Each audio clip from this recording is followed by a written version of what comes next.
Bonjour à tous et bienvenue dans cette nouvelle série de méditations bibliques en vidéo. On va reprendre ces vidéos sur cette chaîne YouTube avec un rythme un petit peu moins soutenu. Une vidéo le jeudi, une vidéo le samedi. Ce qui nous permet aussi, lorsqu'on met les réunions du mardi soir et les cultes, d'avoir un apport régulier dans la semaine. Donc mardi soir, études bibliques ou réunions de prière en alternance.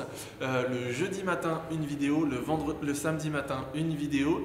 Et puis le dimanche, le culte tous ensemble, ici même dans l'église où je vais profiter maintenant de pouvoir enregistrer ces vidéos. Pour cette nouvelle série, je vous propose de nous plonger dans l'évangile de Luc qui est en lien avec ce que l'on étudie dans nos études bibliques, c'est-à-dire le livre des Actes.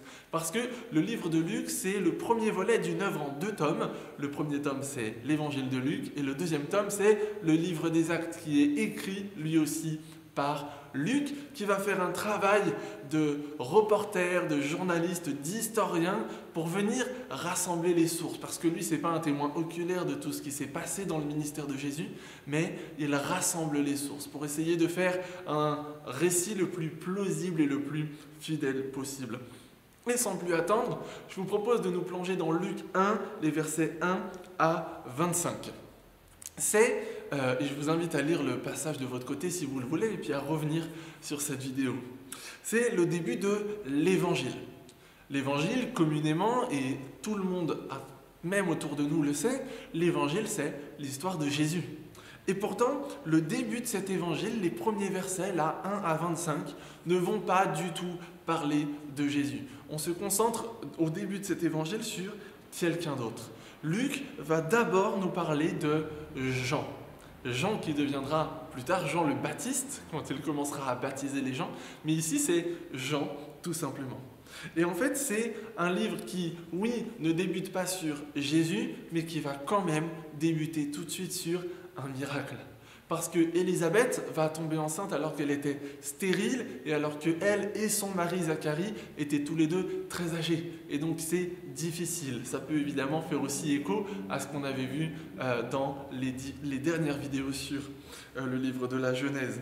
Mais c'est un livre qui va commencer par un miracle tout de suite, comme pour annoncer la teneur du livre. Comme si Luc voulait dès le début annoncer la couleur en nous disant « Regardez ». Ce livre, voilà ce qu'il va comporter. C'est des miracles, c'est Dieu à l'action. Et face à l'annonce de ce miracle qui va être fait à Zacharie, Zacharie c'est un prêtre, un sacrificateur qui prend son tour de garde en fait dans le sanctuaire. Il va à Jérusalem et il va aller accomplir les actes rituels dans le sanctuaire. Et pendant qu'il est dans le sanctuaire, il va avoir une vision, il va avoir cette annonce de la naissance d'un fils. Et il exprime à un moment quelques doutes.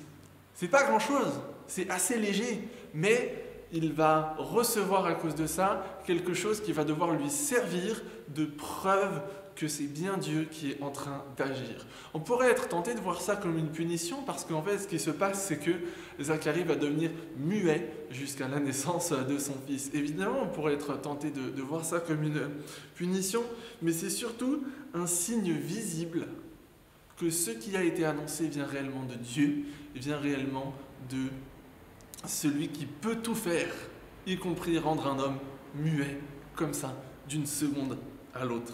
C'est un signe visible qui sera visible non seulement pour lui, mais aussi pour les autres qui l'entourent, et on aura l'occasion d'y revenir dans quelques temps. En fait, ce signe visible va aussi être là pour renforcer la confiance de Zacharie en Dieu. Oui, c'est réellement Dieu qui lui a parlé. Oui, Dieu le montre en faisant quelque chose que seul Dieu peut faire. Il est aussi possible dans nos vies que nous doutions parfois. Et il est aussi possible que Dieu nous donne des raisons de ne pas douter. Mais qu'est-ce que l'on fait de notre doute? Ici, Zacharie ne va pas laisser son doute l'arrêter, il va s'en servir. Et ce signe visible qui lui a été donné par Dieu, il va aussi s'en servir pour renforcer sa confiance. Quelles sont les choses qui peuvent nous faire douter? Mais quelles sont aussi les choses qui peuvent renforcer notre confiance? Peut-être que nous pouvons prendre cette journée, les 2 jours qui viennent avant la prochaine vidéo pour nous poser cette question et essayer d'y trouver des réponses. De mon côté, je vous souhaite une très bonne journée et je vous dis à samedi pour la prochaine vidéo.